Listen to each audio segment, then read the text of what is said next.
Hi, and welcome to an exclusive interview of GMB News.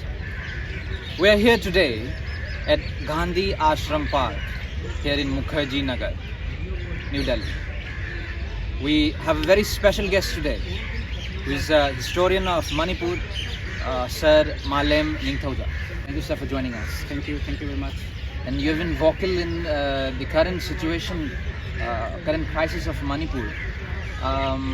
I have been interviewing different people across India and in our state, and in search of the way back to our development and peace. What could be a possible way back for our peace back in Manipur? You see, different groups are fighting now, and I can't say who's right or who's wrong. The victim side always says the other side is wrong. My question is with the government of India that number one, is it deliberately designed by the government of India? Number one. If it is not designed by the government of India, then how the situation got slip out of its control, right?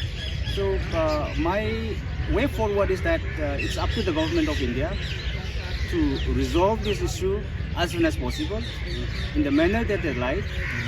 And for the peoples who are fighting, I can say the fight will go on as history suggested until and unless there are resources to fight.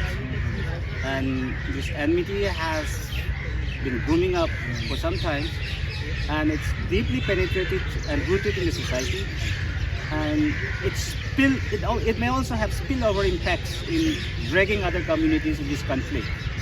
But the way forward is rested in the political wisdom of the government of India. But people of Manipur, the question is that the government of India is not taking any development measures. The question is, even today in Manipur, there has been casualties, and in the periphery of Manipur there has been fighting going on. But how many more lives that we need to lose, and how many more years we need to suffer? This is the question right now. In any war, people who are fighting or people who are not fighting but being affected by the whole circumstances of violence cannot exactly predict how many would be the victim, how much destruction it would cause. Nobody can imagine about it. But as far as I could see, the opponent groups are attempting very hard to completely wipe out the enemies. You mean the opponents means, which is the either side, the Meitei or the Kuki? If the other side stops targeting the other side, like for example in the context of Manipur, what the Meitei people stands is for the territorial integrity of Manipur, for the eradications of poppy plantations, for the control of the unregulated and illegal influx of populations from across the border, protections of forests, and then a complete eradications of drug and opium narco business, plus a society where communities coexist without any demand for sectarian and exclusive communal demand that may cause bifurcations of Manipur into communal blocks. These are the clear-cut positions of the Meitei people. And if these objectives are not fulfilled, instead, if they are being threatened for defending the unity of Manipur, then obviously Meitei will continue to defend the idea of Manipur, and Meitei will continue to fight aggressively or defensively to fulfilling the objectives that I have just mentioned before. And the another question is that is it okay to blanketly like calling all cookies together as an illegal immigrants? Whether there is because all cookies cannot be immigrants. It's very clearly mentioned in the Manipur Inner Line Permit Regulations Amendment in 2022, where the government has laid down who are the indigenous peoples of Manipur. And the base year is 1961. one may accept or not accept the base year as 1961. There are still people who believe that the base year should be 1951. The point is, Meiteis are not calling all the Kukis as immigrants, but the Kuki people should also, and for that matter, everybody living in Manipur, the genuine citizens of people, the citizens of Manipur, should be able to identify and should not encourage illegal immigrants penetrating deep into Manipur. There should be no host communities giving shelter to these illegal immigrations. So, like, demand is very clear that it is meant to detect and deport illegal immigrants. Plus, we also need to defend ourselves from what is being called silent invasions by outsiders trying to take control of our land, trying to take control of the economy, and then increasing populations at an unregulated level to the extent of becoming politically very powerful. So this is very clear. It's not purely directed against the Kukis entirely. But if the entire Kukis people would love to host these illegal immigrants on the grounds of ethnic affiliations or whatever, then I'm sure this conflict will go on, because we feel that the encouraging or hosting illegal immigration also has the largest politics of Zalengam, that is to increase population, to expand territorial occupations, and to indulge in all this narco business, and later on manipulate the system, take political control, bureaucratic controls, manipulate the system, and later on increase their powers to carve out a territory out of Manipur. This is the fear that the Meitei peoples are having.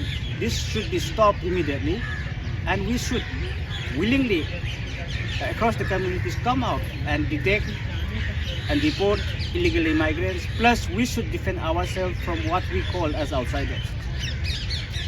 And as far as you are here in New Delhi, you've been living here, and there are Meitei communities who have been facing many challenges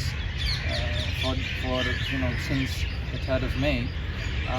Onwards, like, what are the CSOs here in Delhi doing for the current crisis? Like the DMCC, the Delhi Meitei societies are there, the World Meitei Councils are there. The Meitei organizations that came up recently and in Delhi, and DMCC is one of them. It's a conglomeration of various Meitei-based organizations based in Delhi. The objective of these organizations, as far as I know, is number one, to provide humanitarian aid to the victims, particularly the Meiteis. Number two, to undo the industries of lies that have been propagating wrong information and vilifying or projecting the Meiteis in the wrong manner. So our one of our objectives is to provide humanitarian help, plus to unite ourselves for the cause of Meitei peoples and for the cause of Manipur. Number two, to fight back the industries of lies, the wrong propagandas and misinformation campaigns that has been carried out by the peoples who are enemy of peace and tranquility and development in Manipur. That's our main objectives. And to our viewers, and especially people who are living here in New Delhi as a Meitei, what message would you like to give to the people in this crucial juncture of Manipur? We should unite and speak truth. We should come together, solidify ourselves, defend our land, defend our idea of Manipur, and we should help the victims. We should press the government of India to come to sense and come up with the most amicable measures to address the plight of the peoples of Manipur. That is to stop the illegal immigrations, to stop deforestations, to stop infiltrations by the illegal immigrations. I think I'm repeating again. And then intensify war on drugs, and plus for the victims, there should be adequate compensation and rehabilitation program, and we appeal government of India to stop this war as soon as possible, address the plight of the victims across communities, restore peace in the regions, and thank for development and progress in Manipur. That's the message that we want to convey to government of India. And this should be the message that Meiteis living in Delhi come together, unite together, organize people, seek support from other sections, and collectively raise this voice together so that government of India come to the real democratic sense.